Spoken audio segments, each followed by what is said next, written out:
I'm so happy that both of us are here today talking about it. As you know, a man and a woman, having a conversation around this. I think conversations are so important, and even if you don't get everything right, it's really important to just have conversation and just open lines of communication. Kind of like, in short, I like to call it a biohacking guide for women. Follow a circadian rhythm, but women also follow an infradian rhythm. So because our hormones are fluctuating throughout the month, we have different energy levels throughout the month, and there can be, choices that you can make that are more strategically aligned to capitalize on the strengths of each phase that you experience. Because embarrassingly enough, I didn't even realize and really know that well. Like, I had heard of the 4 phases before, but I truly did not understand what they were. So I started researching about that a little bit, and then I came across this book called In the Flow by Alyssa Vitti. In the book In the Flow, she talks about caffeine and how caffeine is kind of like the flow blocker.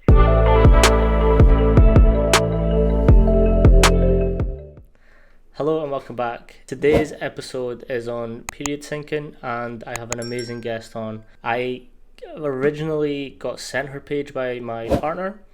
She knows the kind of research I was doing at university for my bachelor's, which was on female athletes' perception of strength and conditioning coaches. And one of the things that I found out was that male coaches especially tend to not really speak about the periods and how to approach female athletes and their periods and how to coach effectively for it. So I've been doing a lot of research on it, and so my partner sent me this page, and my guest today is really clued up on it. She knows what she's talking about, and when I was having a look through her page, it was just very easy to follow for me as a guy. So hello, Anne, how are you doing? Hi, thanks so much for having me, Manny. No, it's all good, but the pleasure is mine. So if you could just tell us some information about yourself, how you got started, what your journey been like, and just anything that you can really talk about. Yeah, no, happy to be here and super excited. So kind of a little bit about my background. I've always been passionate about health and fitness. I played sports from a very young age, and actually I was kind of cracking up the other day. I was thinking about it when I look back at school and playing sports from when I was younger. My favorite class in school was always gym class, which is kind of funny to think about. And then kind of years later, once I got into high school and sports started to get a little bit more serious for me, that's when I started working out in the gym and starting to kind of dive into that strength and conditioning area to get in shape for the sports that I was playing. So that was kind of my first taste in fitness and my first taste in the gym. And then once I went off to college, I ended up majoring and studying kinesiology at Penn State. Absolutely loved my major and became completely obsessed with the gym. Just super passionate and always loved it. And then I actually fell into my senior year. I worked as a strength and conditioning intern on Penn State football's team. So that was where I learned so much just about health and fitness and, the gym in general. And then once I graduated, I really just continued to hone my fitness skills and continue to learn a lot. So my background has always been just about health and fitness and super passionate about that area. And then about a year ago, I came across the cycle syncing method and really just fell in love with it. So that's kind of what I've been focusing on the last year with my fitness. And I just absolutely love this method and super excited to talk to you about it today. Yeah.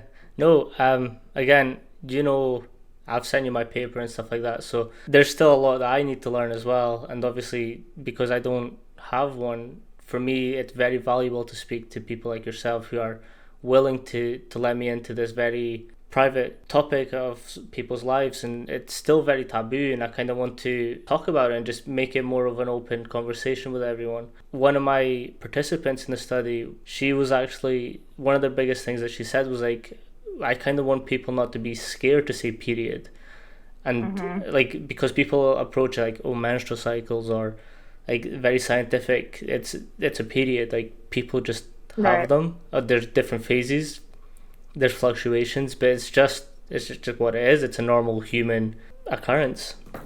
Right. So for me, and I think everyone listening, I think maybe if we got to understand what period syncing was, and what it actually means and why it's a thing, and that people should take aboard.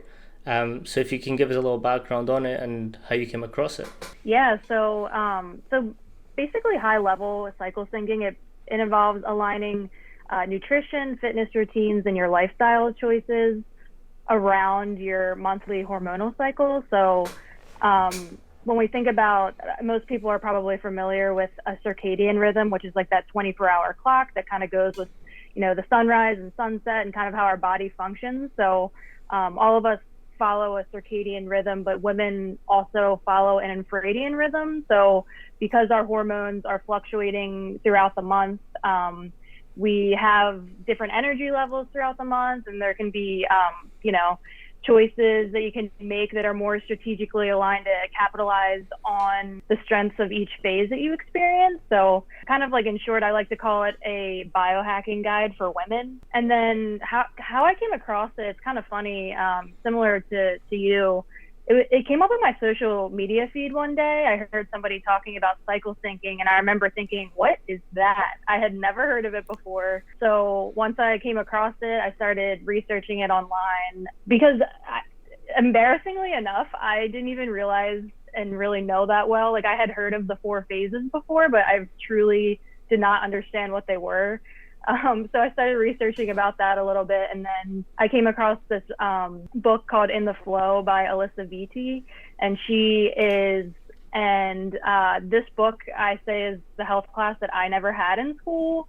I learned so much from this book in such a short amount of time, and it just taught me so much about my cycle and just periods in general. So that was a really great resource for me that I started with. And then once I read that book, I felt like it was really life-changing and insightful to read that. And then I started incorporating some of the things in my day-to-day through fitness routines and nutrition and just overall productivity after I read that book. So yeah, I kind of just happened to stumble across it, but I feel like it's still pretty new and people are still just finding out about it, but it's really been life-changing for me so far. Yeah. Can you talk a little bit more about obviously you mentioned the circadian rhythm, what kind of fluctuations that you're expected to see as a woman during your phase? Yeah. So the other way that I like to think about this method and the cycle that women experience, you have your 4 phases. So it's follicular is the first, second is the ovulatory, third is the luteal, and then fourth is the menstrual. So it's broken out into 4 phases, but the easiest way that I like to think about it and that I learned it was thinking about them like the seasons, the 4 seasons throughout the year. So follicular is your inner spring, ovulatory would be your inner summer, luteal would be your inner fall, and menstrual would be your inner winter. And basically, throughout these seasons, it kind of aligns with our hormones. Like during the follicular phase, which is our inner spring, we're kind of just coming out of our period. Our body's kind of more in a quiet phase and slowly starting to wake up. So that's when we kind of start to ramp up training and certain things because our energy levels are starting to rise. And then moving along to the ovulatory phase, that's our inner summer. So during that's kind of our peak energy, and this is when we have the most energy and hormones are really surging at this time. And then moving along to the luteal phase, which is the inner fall. This is when our hormones have peaked and they're starting to come down a little bit. So we probably want to slow it down a little bit. Our energy levels are starting to come down. And this is why most women feel really, really tired right before their period, because we're kind of, on the decline. And then the 4th phase, the menstrual phase, we like to think of it as our inner winter. And that is really just when energy levels are probably at the lowest and is the best time to prioritize rest. So that's the easiest way that I've thought about it. And I feel like it just clicked for me when I started learning this method. I was like, spring, summer, winter, fall makes total sense. Obviously, we follow each other, so I've been keeping up with your different seasons. And I think that's one of the best ways to put it, because show this up. So you've got a lot of resources as well on sort of like each ovulation, each phase, and just how you plan for it. And I think it's really important that women in general just track where they're at and how their hormones feel, and just sort of like there's a lot of physical symptoms as well. So I think keeping Mhm. track of that and just knowing where you are, I think it can lead to a better, healthier way of programming, or just going to the gym. Because I know a lot of stuff that I've read and researched into, female athlete, like just the female athlete, is a lot more likely to burn out than men, and that's Mhm. because like you are expected to push as hard as men when you've got like different fluctuations that happens. I think I read this. I either read it or heard it somewhere, but someone explained that like men wake up and we're back to zero every single day, so we can go from there. Mhm. Where women, you can be wake up one day at zero, go Mhm. to bed at 50, wake up at Mhm. 95, and then you're having to Yep. do and push through the same. So I think keeping track and knowing exactly where you are can sort of limit those experiences of like fatigue and burnout just by knowing where you are. Okay, I'm Yep. in my ovulation phase.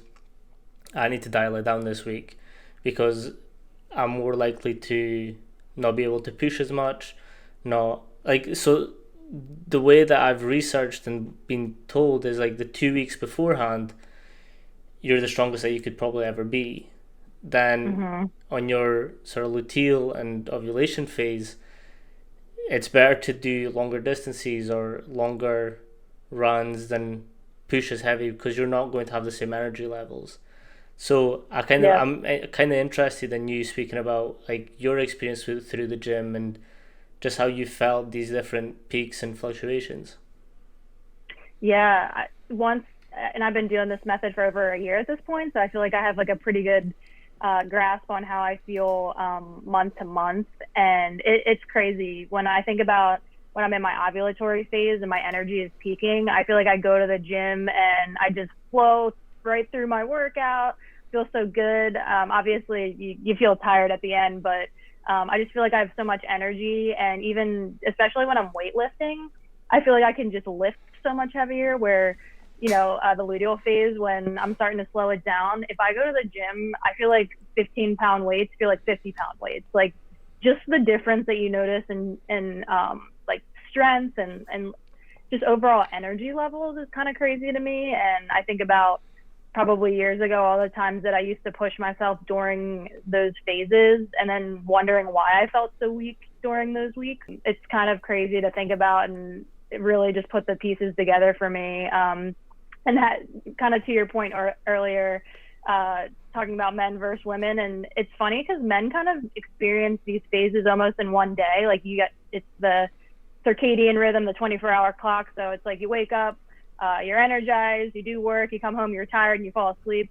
It's like you have those 4 phases in 24 hours. But for us, it's fluctuating all throughout the month. So like you said, some days we wake up and we feel really great. Some days we wake up and we don't want to get out of bed.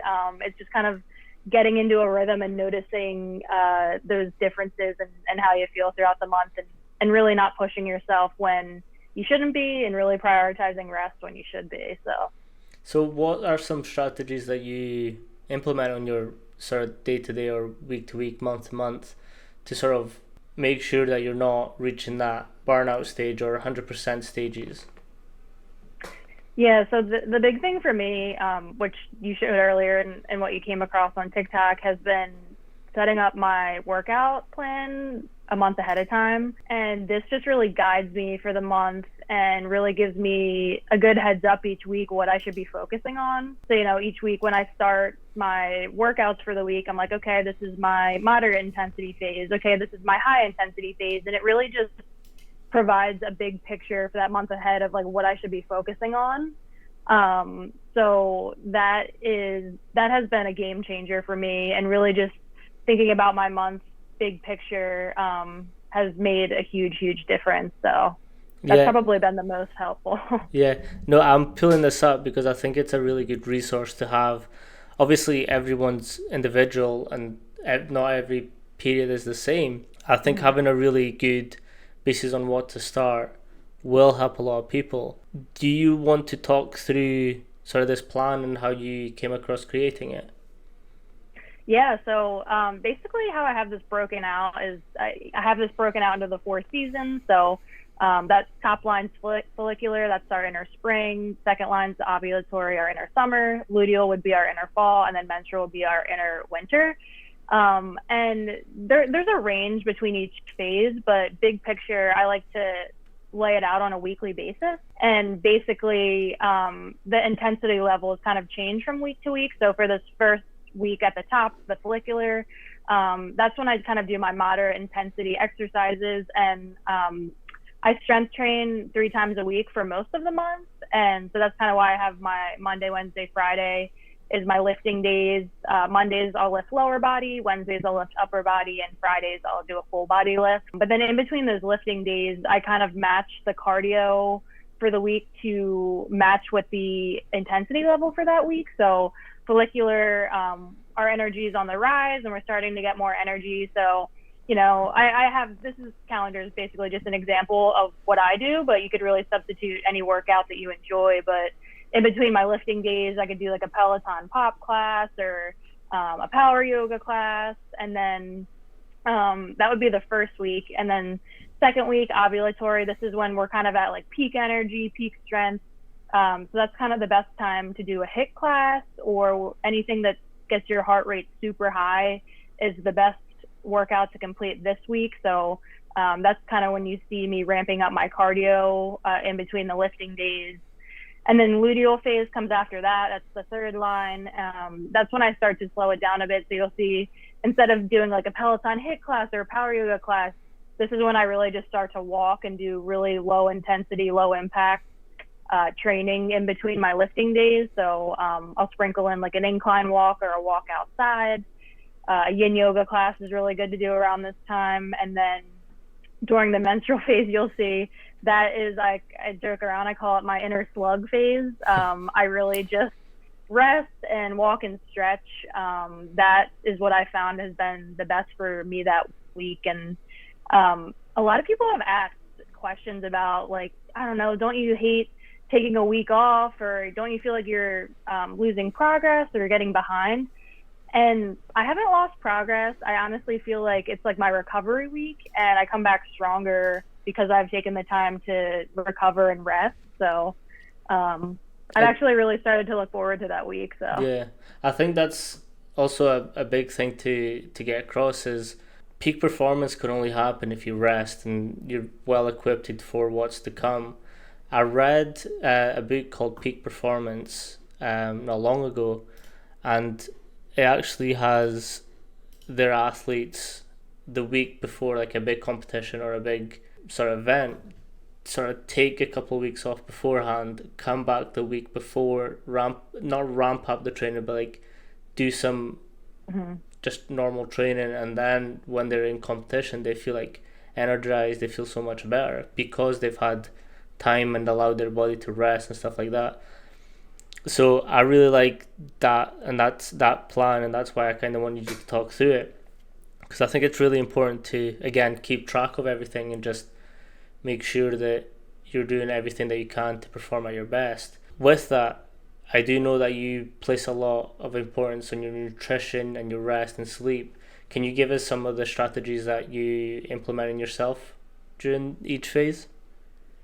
yeah, so nutrition's also a big one. I feel like the biggest thing high level that I learned about nutrition is your metabolism works differently through the different phases. So to believe it or not, your metabolism is actually slower through the first half of your cycle.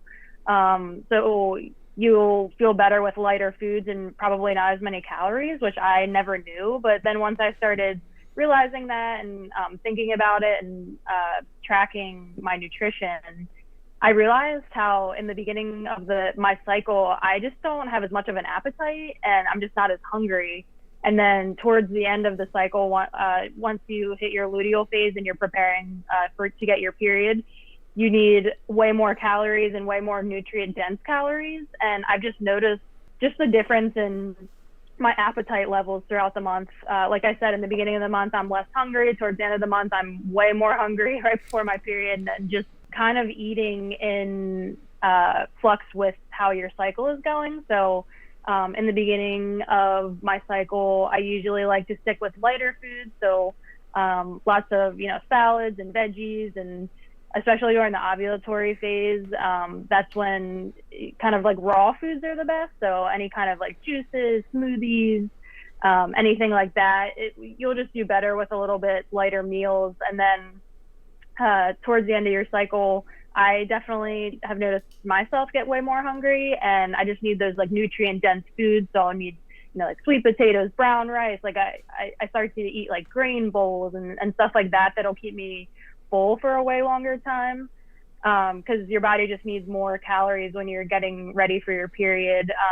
And it's similar to like the fall season. That's kind of the best time to roast vegetables in the oven, and really like roasting and baking is kind of like the best preparation style for that phase. And then interwinter is obviously the period phase, and that's my favorite time to make, soups or stews or like anything that's super warming.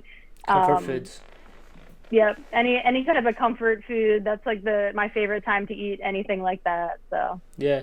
No, I did also want to ask you about one of your videos, I kind of paused at a certain area because I wasn't quite sure what you were meaning, and I saw that you had no coffee this week or this day or something. Can you explain that a little bit as well? Because I'm a coffee addict. Yep. For people that might not know the kind of impacts of what coffee has on the body and what happens physiologically with it. So if you just want to explain that a little bit. Also, I do want to say first, I got my phases wrong. When I was talking about the ovulation phase, I was actually meaning the menstrual phase.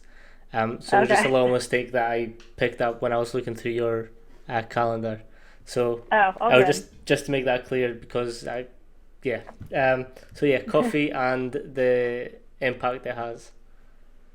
Yeah, and this actually, it felt like it was such a minor change that I made. But I had read, actually in the book, in the Flow, she talks about caffeine and how caffeine's kind of like the flow blocker. She actually recommends in the book to most women should probably cut caffeine out 100%, because it really does affect your hormones and stuff. But I don't think that's realistic, because I absolutely love coffee. But I could never see myself giving it up fully. But if I have to give it up a few days out of the month to make myself feel better, I'm all for that. So once I read that, I started kind of doing a little bit of experimenting. And I realized if I cut out any kind of caffeine or coffee about 2 to 3 days before my period, and for the first at least 2 days of my period, I just feel way better. I have basically 0 cramps when I have my period, which is crazy, because usually it kind of ebbs and flows. Before I started doing this, some months I would have, normal cramps, and some months I would have really debilitating cramps. So once I started doing the caffeine thing, I just noticed my cramps went away fully when I got my period, which is crazy, because you feel so much better when you don't have those. So the caffeine, just cutting it out a few days before you get your period, caffeine is very dehydrating. So if we're drinking it, a few days before our period, when our body's prepping to get that period, it's kind of depleting us of all these key nutrients and hydration that we need to kind of weather the storm through that phase. So I've just realized cutting out the caffeine and really increasing my water intake has really just completely changed how I feel during my period. So yeah, no, I've been reading a lot about coffee recently, and so I used to say to myself, like, anytime before 4 p.m. I'd be able to have a coffee and that'd be fine for nighttime. But then it would get to nighttime and I just couldn't sleep. And then I cut it down to 2 p.m. because it stays in your system for like 6 to 12 hours. So I tried it then, and I'm just like, I got to bed and I was like, still not. So I've cut it back to 10 a.m. And I think that's now the sweet spot. So anytime before, I just can't, I have as much coffee as I can during that time. Anything after, I'm just like, no more. So for me, not being able to sleep, and obviously I don't have the fluctuations, I can only imagine what it must be like to just sort of be all unbalanced and just go coffee, be up here all the time, and then just see what. I do want to ask some of the differences that you've obviously felt while you're going on this journey, like in the gym, and if you found any differences in sport or anything like that. Yeah, I get asked a lot of questions about kind of what are the benefits of this and like why should I start it? And the biggest one for me has just, like I said, energy levels. I feel like overall my energy levels throughout the month have just been way more improved, probably because I'm resting when I need to rest and, working when I need to work. And I think to your point earlier, I'm not as burnt out as I was before because I'm kind of in the flow all month with my energy. So the biggest one for me has been just like energy levels have been way better. My second one that I absolutely love about this method is the variation it provides me throughout the month. I feel like in the past, if I did the same workout all the time, I used to get super bored. I love changing it up. So I love week to week, having a totally different intensity level and just like variation throughout the month because it definitely keeps me interested. And I think like that's a really big thing about like fitness progress is just being consistent over time. So I think that's the really nice part about this method is just being able to be super, super consistent month to month. And then I also just feel more productive. In the book, she also talks about kind of productivity methods and, you might feel more creative during this phase and more task oriented during this phase. So I really tried to kind of big picture incorporate that into my life. Like some weeks I know I'll be super productive. Some weeks I know I'll be kind of a slug and not really want to do anything. So I'll kind of plan my month out around that so I can be super, super efficient. And I would say the biggest thing too is I overall just feel more intuitive with my body and just feel like I'm working with my body instead of against it. Yeah. And I feel like I just ignored so many things for so long because I was never told to pay attention to it. But now that I've really, really listened to my body and started to pay attention to it, I realized just how much it's really telling me. And it just really, it just clicked once I started listening to it. We have sort of spoke about this before, but it's that whole school's approach to talking about the period with females and just women in general, like just kind of get isolated from the men. The boys sort of do their own thing while the girls and women go and have this chat about their periods. And we were talking about sort of the benefit that it would have for like the generation where the guys actually got to listen to that and how that would develop it. Mm-hmm. Obviously I was on the side that I got to play, so what was it like getting pulled aside and just having this conversation at school? Yeah, it's funny us messaging back and forth about that and thinking about it.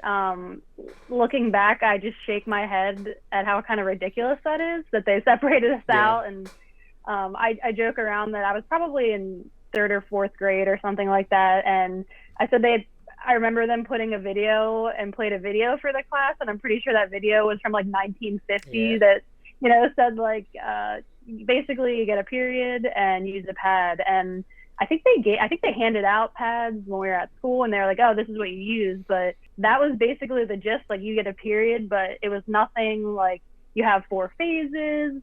This is, the time that you get pregnant. This is the time you can't get pregnant. Nothing about that. Nothing about energy levels or how you might feel during different phases. It was just very, very basic. And then, I do remember the boys being in a separate room and it's like, they should be learning about this. Yeah. Like, it's just kind of funny to think back on. And, it's hard enough for women to understand and we're the ones that go through it. I think for men to learn this at an earlier age would just make so much sense to them because, you guys are dealing with us on a daily basis. So. And before we even hopped on the podcast, we were speaking a little bit about sort of like the education that it is around it for women that you deal with it. Like, again, in my research, every woman that I spoke to essentially said that there's not really any resource out there, or if they did know, it was very general, very basic. This is the way that I do it, so that's the way that it works. But obviously every woman's different, every period's different. So what are some of the things that with the period syncing that you found that can be very individualized for sort of women wanting to embark on that? Yeah, I think, just the hardest part is learning what works for your body and what doesn't. And online on a lot of my videos, a lot of women posted, well, I feel better during this phase and I don't feel so good during this phase. Like, everybody just has a totally different experience. And the best part about this method is it's not like a one size fits all. You can really tailor it to yourself and to your body and to your fitness routine. You can tailor it into like what you like doing. Like, obviously I have my workout calendar, and that's kind of just like a guide and to give people ideas. If people hate Peloton or hate yoga, obviously they don't need to be doing those workouts. They can kind of tailor it to themselves. So the one part that's kind of nice about this method is you just need to learn generally how it works, but then you really just got to learn what's best for you. But I think that's my favorite part, is that, you know, no one's method's going to look the same. Like, you can tailor it to yourself and really make it work for you. So Yeah, 100%. And I think it's really important because it's something that happens every month. And I think just keeping on track and keeping on top of every single like it is hard to start, because like you don't really know what you're looking for, or you don't know what things should feel like, what is normal, what isn't. And I think it's one of those things that by repeating this action, you can get a lot better of feeling okay. And actually I think it's the FlowUp. They have a lot of symptom based record keeping. So yeah, and that's what I've used that for years, just to track my period, that app. And it's funny, I've used that app for probably, 5 or so years at this point, and I used it just to track my period. And I never paid attention to anything else, because the only thing I ever cared about was like, when am I going to get my period? Like, when is it going to be super inconvenient to get it? But now, obviously I pay attention to everything else in all 4 of the phases. So, and to your point, kind of what you mentioned earlier, I think the biggest challenge for women starting this is, number one, is just education. Obviously it's, so much information to learn, and it can be very, very overwhelming at the beginning. This is something I wish I learned when I was younger in school, but when you start, you kind of feel like you're at the bottom of this very steep and confusing mountain, and you're kind of starting to make your way up the mountain to kind of figure out this method and everything. And I would just say the best place for women to start would be, don't try and focus on everything at once, and kind of just, educate yourself first, and then take baby steps into incorporating a few, one thing at a time, and not doing everything at once.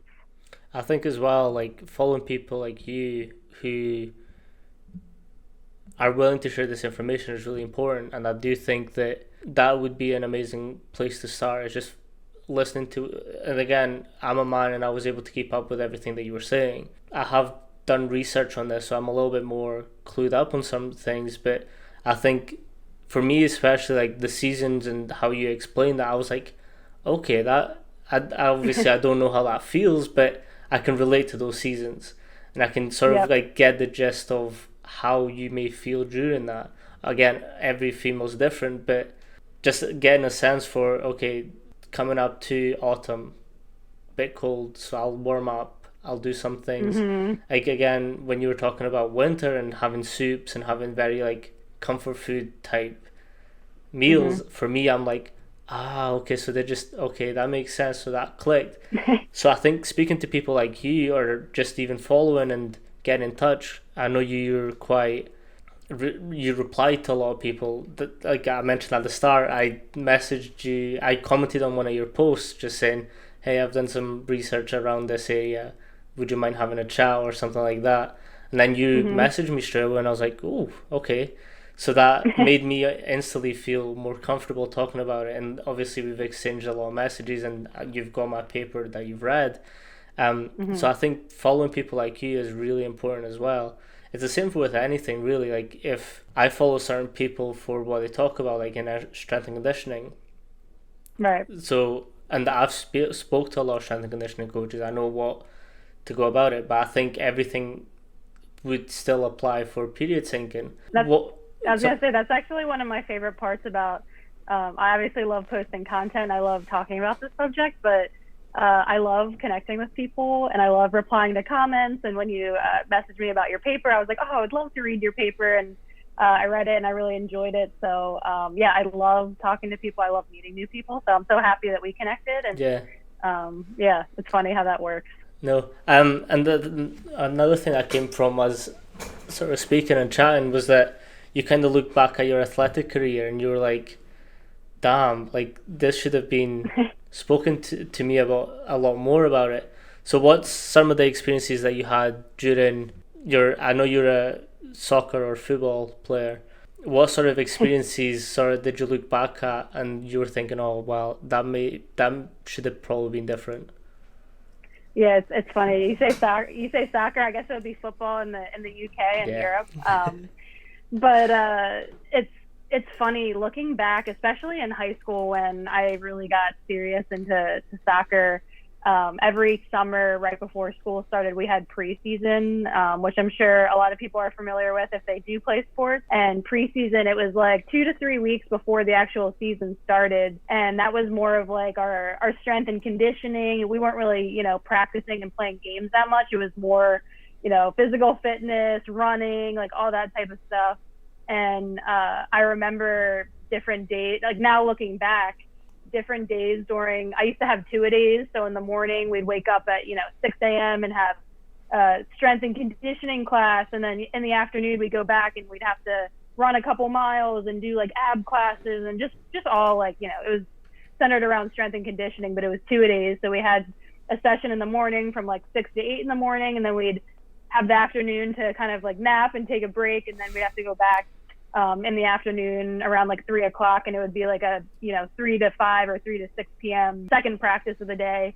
So we had these double practices for like 3 weeks leading up to our actual season, and they got me in really great shape. But I just remember, and now looking back, there were some days where I felt amazing. I could run for miles and miles, and then some days I felt like I was really, really struggling during some of those practices. So it's kind of funny to look back at and be like, wow, I was really pushing myself during weeks where I really shouldn't have. So just if I knew this method earlier, I could have been a little bit more kind to myself and really realized why I was feeling the way that I was feeling. And maybe even the coaches could have taken it a little bit easier on me during certain phases that I was in. So it's just interesting to think back on. I think that's a really important thing to talk about, is the amount of mental torture that you get for not feeling 100% during these practices. And I think for me, speaking to the athletes that I've spoken to, was that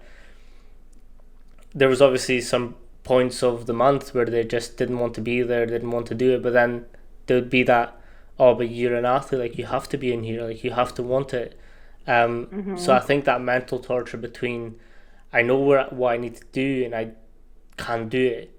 What are some ways that you've found now to get over those sort of mental battles with yourself?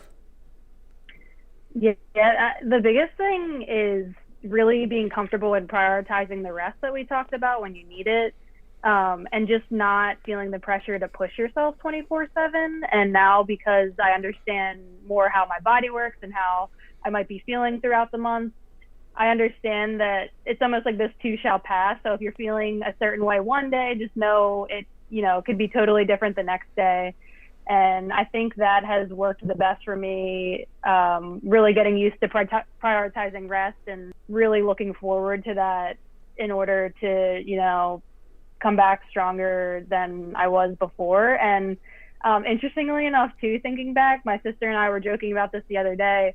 When you think about like tampon commercials and things like that, growing up, you'd see like a Tampax commercial and it'd be like, oh, somebody like playing tennis and running and doing all this like high intensity workouts. And that was like how they were selling tampons. Like, oh, you can do whatever, even though you're on your period. And now it's so funny. I'm like, everything I learned before I have to unlearn now, because I'm like, this doesn't even make sense with how my body feels. So like I said, really just prioritizing the rest when you need it. And that's been the biggest thing mentally that has really helped me, because I think for years I just pushed myself 24/7. Yeah. And then to your point earlier, I was probably burnt out and didn't realize why. Yeah. It's interesting that you bring that up, and I kind of want you to dive into a little bit, because for me, I've not really spoke to anyone about it. But what's your methods of like, obviously you spoke about tampons and pads. Like, what are some of the things that female athletes or females in general can look into while doing these high intensity classes or sports or just in the gym? Yeah, I feel like, just learning about this method in general is really going to help when you can schedule those high intensity classes. It really just makes sense on a basic level once you start to get to know your body, when the best time throughout the month is to schedule those high intensity classes. So, and once you start to learn about your body and really get to know it, you'll just intuitively feel, when the best time is throughout the month to do those higher intensity classes. So it's really a lot of trial and error. And like I said, I've been doing this for almost a year at this point. It definitely didn't happen overnight. It's a lot of trial and error and just being patient with yourself and kind of just taking it, 1 week at a time, and then kind of looking back at your progress over several months. Do you think there's anything else that you can sort of look at when you start this journey? I think, we talked about earlier, number one, like the most important thing is just education, really just educating yourself about these methods and what they are. I think that's just like such a good foundation when you're starting this method, is really just the education portion. And then, like I said, just a lot of women were like, I don't know where to start or how to start this. It's like, just take it one step at a time and just start somewhere. I think a lot of women, what kind of holds them back from trying this is like, they don't know their phases perfectly. They kind of want to get everything perfect. And it's like, it's not about being perfect. It's about just starting. It's kind of like progress over perfection. So to kind of just start somewhere and figure it out as you go. And also just be really patient with yourself when you are learning. There's so much new info that I learned in such a short amount of time. And like I said earlier, we really have to unlearn everything that we've ever been taught, kind of by society, and also things that we never learned in school. So it's really just about being patient, being kind to yourself, and just taking it one step at a time. Yeah. I kind of wanted to ask, what is one piece of advice that you could give coaches and trainers to sort of help their athletes and clients through their menstrual cycle, or even if they want to look into period syncing? What's some advice around that you would give? Yeah, I think education is such a big part, reading books like in the Flow, to really learn about how women's hormone cycle works. I think to your point earlier of it's in the past, this has been kind of looked at as taboo, and I don't think men want to bring it up because they don't want to say anything wrong. And then sometimes women feel uncomfortable about talking about it. So I'm so happy that both of us are here today talking about it, as, a man and a woman, having a conversation around this. I think conversations are so important. And even if you don't get everything right, it's really important to just have conversation and just open lines of communication. Because I think about, going back to years and years that I played soccer, I think probably 90% of my coaches were men. And I loved all of my coaches, but I honestly think either they felt uncomfortable about this subject or they just honestly didn't know enough about it to talk about it. So I think really it just goes back to education, and also somebody just, and it's probably on the coaches to start this conversation, but even if you feel uncomfortable about it, it's really important to just kind of like get it out in the open and just, put it out there that you're aware of this or you're thinking about it, and kind of just start those open lines of communication. I think is so important. Yeah, when I was doing my research, actually, there was two things that came out: is female athletes don't really care what gender their coaches are. The biggest factor for them is their knowledge and sort of educational background. If they know what they're talking about and they can get that message across, female don't care if it's a man, a woman coaching them. They just want to be there, and they're very happy to be coached by anyone. The second thing that sort of came out of my research was I sort of developed a way to approach this. So if any coaches out there want sort of a little script of what to say, is like, look, I know what happens during the period. I know that there's different phases, there's different hormonal changes that happen. You can talk to me about it. You can't not. It's up to you. One of the best things that we can do though is if it starts affecting your training or the way you're feeling towards your training, you can come to me and we can talk about it. Or if you just want to keep going or just let me know that not today, that's fine too. Right. Because like from the female perspective, that kind of puts the ball in your court. So if you want to approach me and talk to me about it, I'm all up for Right. it. If you don't, then we don't have to. You just have to say not today, and I sort of know what's happening, so I can just back off a little bit. Obviously, if it's team sports, it's a little bit harder to do that for everyone, because Right. obviously there's different periodization points that we need to hit during the season. But for just general athletes, we can maybe knock it down by 10, 20 pounds or just make it a little bit lighter so that you can still perform and do the movement, but you don't have to worry about not hitting your goals for that session. And I think that's a really good speech to have, even if you're a female, because females may still get nervous talking to other females about it. Have you experienced any of that during your coaching or during your educational through Penn State or anything?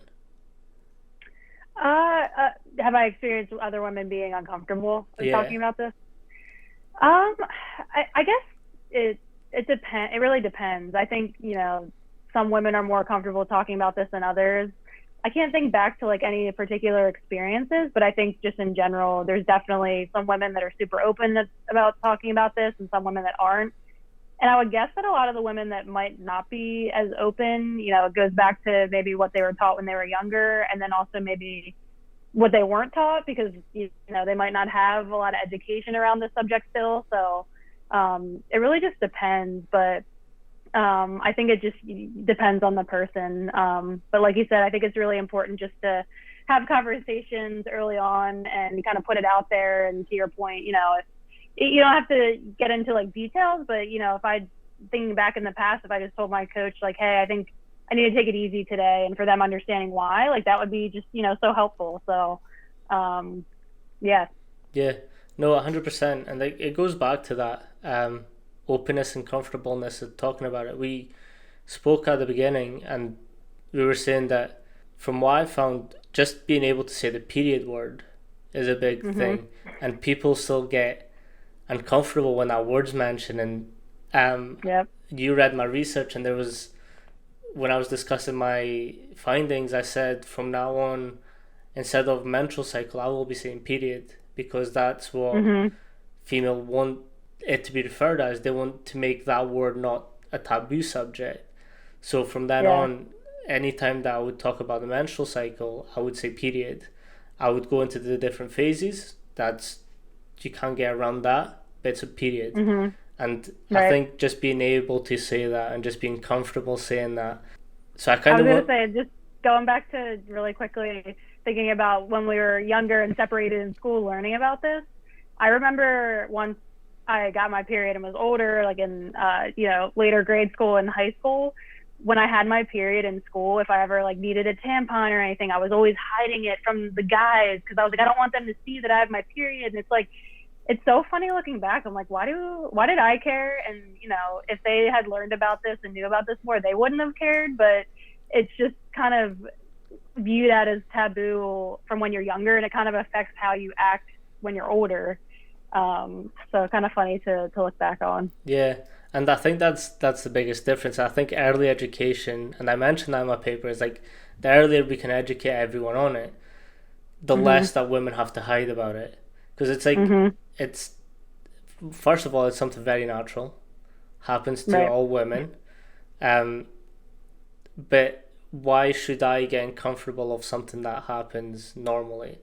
It's like, if I, like, I'll buy pads and stuff for my partner, and like I'll be in the shop just buying them. People will look at me. I'm just like, you're like, just normal. Just an average Tuesday. Like, this is fine. Exactly. This is normal. What are some of the challenges that you've sort of faced in learning about this and talking about it so openly? I think challenges have just been really trying in the beginning to figure out where to start. That was definitely the biggest challenge to overcome. really just like navigating that educational hurdle and really figuring this out. So now I feel like I have a pretty good base for that. But like I said, that did not come overnight. And I think the biggest challenge of this, like I said earlier, just unlearning things that you thought in the past, the way that things are. You really just have to unlearn everything you were ever taught. Really just figure out what works for you. And again, like this just doesn't happen overnight. It's a lot of, personal, what works for you personally, and it's a lot of trial and error. So I think sometimes definitely through fitness and in some things, people are always looking for that super quick fix. This definitely isn't that. It's, consistent progress from, week to week and month to month, and it really doesn't happen overnight. Yeah. And I think that's an important message to get across. It's like it's that 1% getting better every single day. Mm-hmm. And just realizing, okay, today I'm not feeling my best. Why is that? Where am I? Do you have any tracking sort of tips that you can give people? Tips, I would just say, start with one thing at a time. Don't do fitness, nutrition, and the productivity schedule all at once. The best thing that worked for me was picking one, which the fitness part was the most intuitive for me, just with my background. So I started with that, and then slowly started to incorporate food and more of like the productivity hacks after I had been doing the fitness schedule for a few months. So I think that's probably like my biggest tip is don't feel like you have to do all of this at once. There's a lot that goes into this, and it can feel very overwhelming. So really just going back to those baby steps. Yeah. It's really baby steps and one thing at a time. Yeah, no, 100%. And it's that getting better every single day. Like I know I sound like I'm being a dead horse, but I think the consistency is the key for that. Do you have anyone that like you speak to a lot about this and you can bounce ideas off it? So I've been talking a lot about this with just my family in general. It's funny, just both of my parents and also, my siblings as well. Obviously, my boyfriend, we live together, so he's been learning a ton of information throughout me and throughout this whole journey. So it's really funny when he's been, seeing my videos, seeing me produce content and stuff like that. He's like, wow, who would have thought? I never knew any of this stuff. And we're kind of cracking up. He's learned so much in such a short amount of time just through my experience. And for him, it's really funny to have him understand why I am the way I am throughout the month. Yeah. So I think he knows like certain times of the month to approach me with certain things and certain times not to approach me with certain things. So relationship wise, it's actually just really, really helpful. And I'm sure like you with your partner, it just makes so much sense. And I think it kind of avoids a lot of communication errors that probably happen in relationships that you don't notice before. But I always bounce a lot of ideas off him, but also just my family in general. And I just love, hearing their perspective. And we just talk about even like the past, like they were around for years and years when I did competitive sports. And, now when I talk about this with them, they're even like, wow, like this would have been great if you knew this when you were younger. Like, Yeah. My mom never learned about this stuff either. So it's just really interesting to kind of look back over the past and see kind of the progression of everything. Yeah. So what's it been like having your mom learn about this now? She is like, why the heck didn't I know this years and years ago? Because she was like, this just would have made so much sense for me. And a lot of the, period pains and certain things that she dealt with when she was younger, she was like, I wish I, knew about like not drinking caffeine right before. And, she kind of had a lot of like period pain when she was younger. And she's like, I definitely could have done things to avoid this, but they weren't really telling you, in those days, they didn't tell you anything about that. And she said the same thing when she was in school. Her like health class was basically non-existent. It was basically like, here's, you get a period and that's that. So, yeah. Yeah. No, and I think, again, it goes back to the early education. And I think even the resources that teachers use kind of need to be updated. 100%. Because like when obviously I didn't get the period one, but I got the sex one, and it was Hmm. like I'm pretty sure the teacher got a banana out, like in the old movies, and just told us what to do and how to put a condom on and stuff like that. And I was like, all right, there's probably better ways of doing this. I don't even think I know from my experience in the U.S. they didn't even really talk about that stuff. They literally, I remember in health class when it was just general like sex ed, and I guess it was in high school or whatever. They just basically made us fill out diagrams of like anatomy, and I'm like, that was like the least helpful thing ever. They didn't really talk about, just like the process or anything like that. They basically were like, here's a diagram to fill out, and just like, fill out the anatomy of, men versus women. And that was really that. Yeah, So even just, educating myself after school of, what times are women more fertile during the month? When aren't they more like, I never learned that in school. And I think yeah, because they thought it was too taboo and they didn't want to kind of, they basically just told you not to get pregnant. They didn't tell you how to get pregnant. They didn't tell you there were certain times of the month you couldn't get pregnant. It was just like, oh yeah, don't get pregnant. So yeah. Um, do you think your educational background, so obviously that you were at Penn State doing mhm. kinesiology, do you think that's helped in any?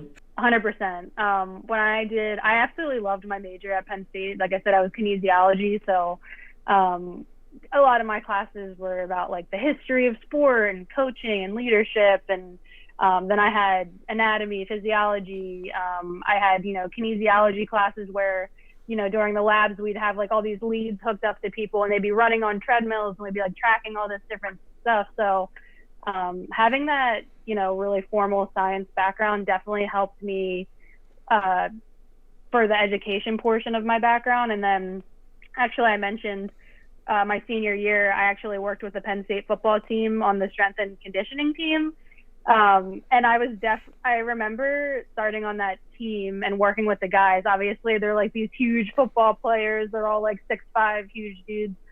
And the trainers, all the coaches told me, they were like, once the guys are out of the gym and they would do their strength and conditioning first and then they go out to practice later.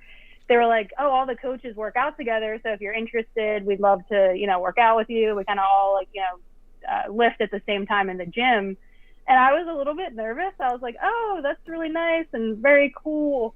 And all of the strength and conditioning coaches were men. And my first day, I was like, oh, you know what? I'm just going to try it. And it was the best thing that ever happened, even though I was so nervous to get in the gym with all of these, really experienced, super knowledgeable strength and conditioning coaches. When I started lifting and doing different things, they would help me out like, hey, you should try this. And, this is the best form and this is the best technique. So through working on that team, I just learned so much through those men. And I just absolutely loved being in the gym and just learning from them. And I think a lot of people get really intimidated about the gym, but for me, when I'm in the gym and I see somebody that's new, I never think like, oh, they don't know what they're doing. I always think, oh, I remember being there and I remember starting there. And, it's just kind of giving yourself a little bit of confidence to just put yourself out there. And the only way you're going to learn is kind of, throwing yourself into the fire and just kind of like figuring it out. So I'm really happy I did that internship Yeah. because I feel like I just learned so much. No, so I've had a similar experience, but I was obviously a male, and I was at Washington University, but there was a female coach, Caroline Gagne, and she's honestly one of my favorite people. She did the yoga for the guys as well, but Oh, that's awesome. she was a female and she was the only female in there, so so I grew up with the sisters just from background, and obviously I connect with females a bit better as well because like my sister was always there for me. She kind of brought me up. So I've always been very comfortable talking about these situations and these topics. So me and her kind of got talking, and there was this sort of intimidation level that comes into being the only female in a male dominant environment. Mhm. And just some of the battles that I saw her go through, I was just like, okay, I don't know what that's like, but let me just like at least speak to her or talk her through it, or I'll just pretty much make sure that she knows that she's got someone there, because like obviously it can be a little bit daunting being the only female in an all male environment, and these guys are giants. Oh my gosh. Yeah. Like watching them squat hundreds and hundreds of pounds, and then I'm over there with like my 15-pound dumbbells, like doing like, things. And it's really funny to look back on. But, I think to your point, the one thing I love about the strength and conditioning area from my experience is a lot of the men that are in that area are super supportive. Like they would never have looked at me and been like, oh, she doesn't know what she's doing. It was nice enough for them to even invite me to lift with them, like while the guys were out to practice. So, but to your point, I think it's really important that obviously you reaching out and making sure like she felt comfortable and stuff like that. Yeah, what's some of the things that the coaches did that kind of made you feel like more at ease and more comfortable? I think maybe it was just the way that they, explained certain things to me or showed me different things. It was never, if they were critiquing me on like form or anything, it was never, you're doing it wrong. It was like, hey, like this, would probably help your progress. And they would give me just certain ways or different ways to think about certain exercises and stuff. And I remember one of the coaches saying, like, hold this for longer and do this. And like the day that he was, giving me different tips on what to do, I remember like walking out and my arms were like jello, because I never thought to like do some of the things that he was telling me to do. So I think that was the best part. Like they were just super supportive and really helpful, and they always came across as wanting to help and, not like, shaming me or making me feel embarrassed if I was like doing something wrong. So Yeah, so for some of the guys that might be listening, what's some like a piece of advice that you can give them to sort of approach a female in the gym and sort of try and help them out that way? Because it can obviously, especially in today's social media, like everyone's recording everything, and men kind of feel intimidated, like even just speaking to a female in the gym, because they don't want to be known as that gym creep.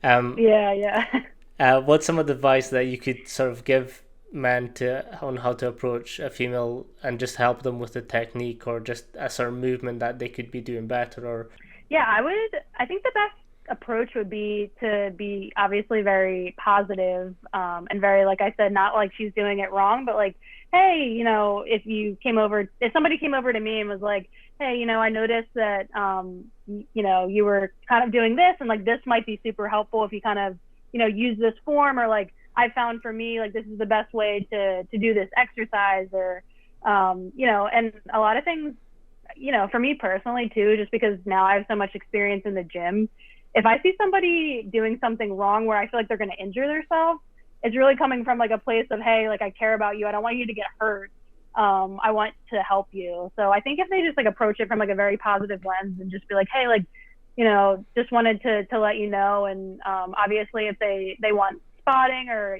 help with any kind of form, just be like, is it okay if I show you this? Is it okay if I spot you here? Like first kind of getting like a verbal consent, or at least like making them feel okay and comfortable. But I would absolutely love if I was doing something wrong at the gym for a guy to come up and be like, hey, like this is the better form to do, or I just want to make sure you're not going to injure yourself, and this is like the better way to do it. So yeah, but do make sure if you are spotting someone or doing someone technique work that you do know the proper technique for it. Just don't stop people. Not you, I'm just speaking very widely, because I know a lot of people think that they've got the best technique because they watched it on TikTok, and then because I've had that as well. I've had someone come out to me and was like, oh, that's not how you squat. I was like, okay, that's fine. I'm okay.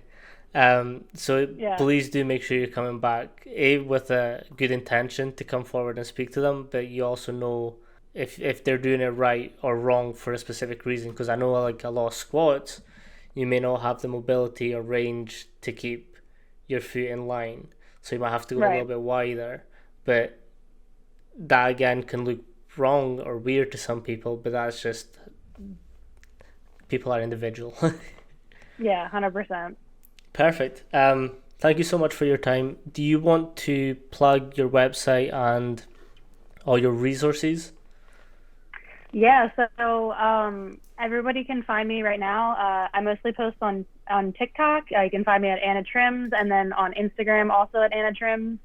Instagram is more where I do like my messaging and DMing, obviously, because it's hard to talk on TikTok when comments are limited to a certain character amount. So TikTok and Instagram are probably the best ways to get in touch with me. And also I'll just be sharing content on there. And I do have some things that I am working on right now that I want to be sharing in the upcoming weeks. So I would just direct everybody to my Instagram and TikTok. And you have my links pulled up here. I have, a cycle syncing calendar linked here that people can, view and download for free. I have, my clean makeup. I'm very passionate about also like clean beauty and makeup ingredients too. That's like a whole different story for a whole nother time. But I have like clean makeup and clean products linked in both like my Shop Me and Amazon there as well. So those are both the link in my bio and both my TikTok and Instagram. So perfect. Thank you so much. Yeah, thanks so much for having me. No, it's all good.